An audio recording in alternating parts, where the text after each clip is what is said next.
作为在澳洲建筑工地走跳的蓝领们，你们是否想过一个问题：当我们双手不再拿起工具的时候，不再早出晚归的那一天，我们退休生活，仔细想想会是什么样的模样？我们是否能靠着退休金过着无忧无虑的日子，追求向往的生活乐趣？我记得在我拿 PR 的过程中，我是选择做砌砖，和许多蓝领朋友们一样，经历过夏天的高温、冬天的湿冷，只是为了让家人过得更好。我经历了几任雇主的帮忙，才稳定下来。但有件事我始终印象深刻。每当我问我老板们，你们对退休有什么样的规划？他们总是笑笑地无奈地回答，不敢退休。为什么不敢退休？聊天下来才知道，因为缺乏规划，退休金不足，甚至没有退休金。如果你也担心未来的退休生活，那么接下来的内容一定会对你有帮助。今天我想用我自己个人的经历和你们聊聊蓝领工人或一般打工族常见的退休问题，以及2024年7月1号新政策后如何利用这些变动为自己的退休生活做好准备。退休从不是遥不可及的事，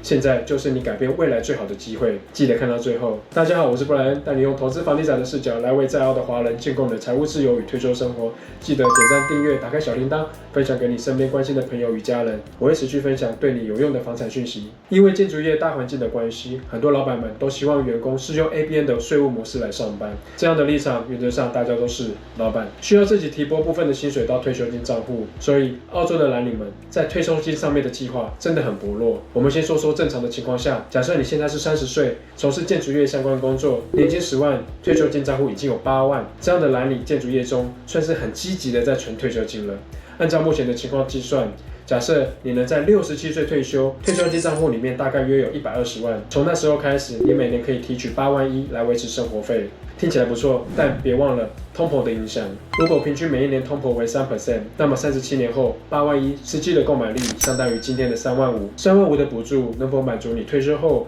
你和你另一半生活的需求？特别是当你因应越来越高的医疗费用、住房开销以及基本上的生活需求，再加上我们在建筑业里长期打拼下来职业伤害的附件，这些开销只会随着通膨逐渐增加。以上还是基于最理想的情况下，你或是你的雇主每年按规定为你全额缴纳退休金，但现实中许多蓝领们往往难以为自己退休金账户按时存入足够的金额。这代表什么？代表这其实是在透支未来的生活品质。我们的退休生活是否能轻松无忧，很大的程度上取决于现在如何管理自己的退休金，并且基于基础上如何打造稳健的投资组合。特别是在没有自己管理退休金的情况下，舒适退休生活的目标并不是那么容易。很多蓝领朋友们可能觉得退休还很遥远，至少还有20、30年后的事。现在身强体壮，不急的规划，但这样的想法往往让我们错失最好的投资机会，影响未来的财务状况和生活品质。越早开始规划退休生活，就能越充分的利用时间的杠杆，享受投资的复利效应。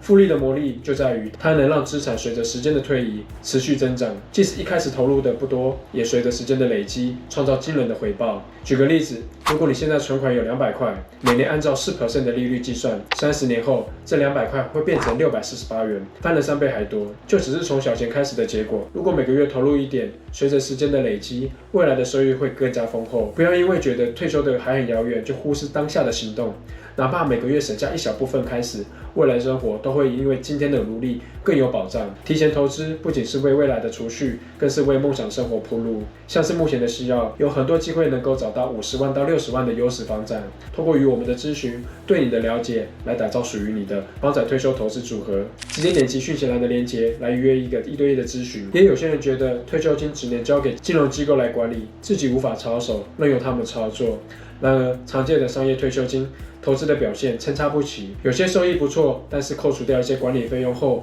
实际的回报和将钱存在银行差不多，这让努力打拼存下来的退休金无法发挥到最大的价值。对于想完全掌握退休金管理的蓝领朋友们来说，建立自营退休金是一个灵活的选择。虽然每年要支付固定的费用，例如注册费、会计费等等，但退休金账户余额要高达20万以上时 ，SMSF 才具有投资的效益。这部分建议先找专业的人评估是否适合自己。设立 SMSF 后，投资的选择将会灵活很多。你可以用退休金申请贷款购买房产、商业物件，甚至投资股票、基金等特别的项目。我曾经帮一位木工师傅购买投资房，并加以改建，因为都是在建筑业的关系，不仅省下建筑成本，现在租金收益高达8% 以上，为他的退休生活提供稳健的保障。掌控自己的退休金，不仅能提升投资回报率，也能更有信心地为未来铺路。这样的选择是否值得一试呢？我想和大家分享一下，今年7月1号开始，澳洲退休金8项新的政策变化，希望这些能帮助到那些是以 TFN 税务模式的蓝领朋友们，更好的积极的向雇主争取应有的福利。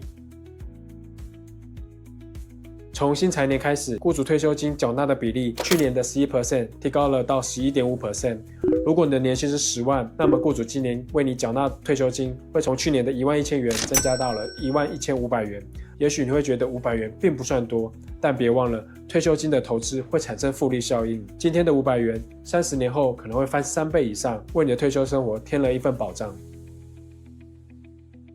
第二项，今年7月1号开始，税前退休金额贡献金，你每年可以额外提拨退休金，从27500元增加到3万元，让手头上收入较多的蓝领朋友们提供了更多的节税空间。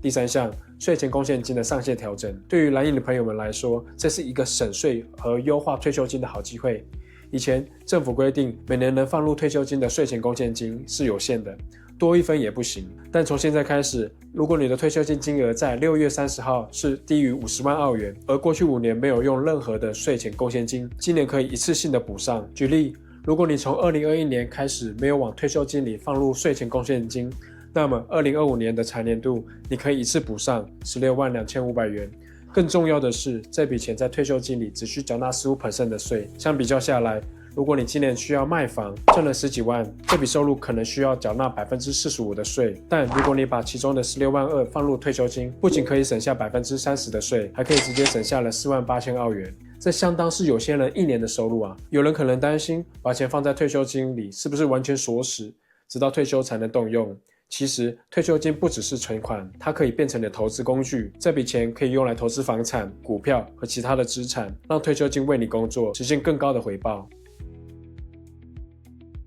第4项，税后贡献金金额上限提高，税后贡献金也提高了。从今年开始，税后贡献金上限从11万澳元增加了到12万澳元，但前提是退休金金额不得超过190万澳元。第5项，从2025年的财年开始，你可以提早挪用未来几年的税后贡献金额度。例如，你可以提前使用2026年或2027年的12万澳元额度，将36万澳元一次性存入退休金。这对于即将退休或是有大额收入或是遗产的人群特别有用，因为退休金的税率仅为 15%， 而退休后从账户提取时则是免税。第6项，年薪超过24万元部分收入，雇主不必再缴纳退休金，但从今年开始，这一些上限提高了到26万，高收入者可以享用更多的退休金存款。第7项，从今年起，如果你的收入低于45400元，每投入1000元到你的退休金账户，政府会额外补助500元。如果收入在45400元到64000元之间，补助金额会按照比例递减，收入超过64000元，则无法享受这项的福利。第8项，首次购房者可以透过退休金账户提取部分存款作为首付，享有 15% 的税收优惠，更快存到买房所需的首付。这是对于蓝领朋友来说，即使存退休金也能提前实现置业的梦想。这些政策的改变看似复杂，但每一条都可能直接影响到你的退休计划。提前了解和利用，将会让你的退休生活更有保障、更舒适。详情的规定，请大家参考 ITO 的网站。如果你对你的退休金政策还是有疑问，或者不确定如何制定适合你的财务规划，我建议您可以咨询专业的会计和 Financial Planner， 他们会根据你的具体情况提供专业的建议。在建筑业辛苦打拼的蓝领们，或是朝9晚5的打工族，如果想透过房产投资来建构退休生活，无论是为自己创造稳定的被动收入，还是用自营退休金买房，都能让你退休计划更灵活、更有保障。欢迎点击以下的链接，与我预约一个1对1的咨询。让蓝领朋友们或是打工族提早退休不只是幻想，每周有5到8位免费咨询的名额。我是布莱恩，带你用投资房地产的视角来为在澳华人建构你的财务自由与退休生活。记得点赞、订阅、打开小铃铛，分享给你身边关心的朋友与家人。我们下期见。